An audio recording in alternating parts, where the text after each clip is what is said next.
want to talk to you all about a very serious topic that has boggled minds of very important people throughout life. Obviously, great writers such as Goethe and Kafka have talked about this in their respective books, Faust and The Metamorphosis.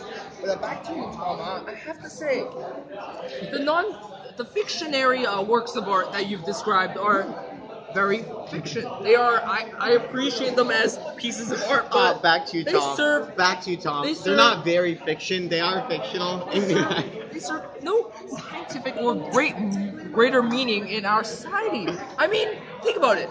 Sure, you can read Kafka and whatever the fuck you read, but at least the books I read teach you how to become a better person. Teaches you how to build a fence or fly an airplane. Back to you, or Tom. Back to you, Tom. Back to you, Tom. What book have you read that has taught you how to be a better person? Well, Tell me that. Well, there's this book. It's called Richard Dawkins' The God Delusion, and it teaches us that we shouldn't treat people nicely because we're going to go to heaven, and not treat people badly because we're going to go to hell. But rather, treat people nicely, not because you're going to go to hell or heaven, but because you actually want to be a good person. Back to you, Tom.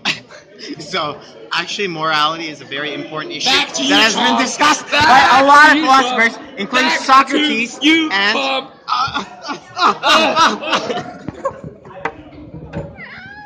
Tom.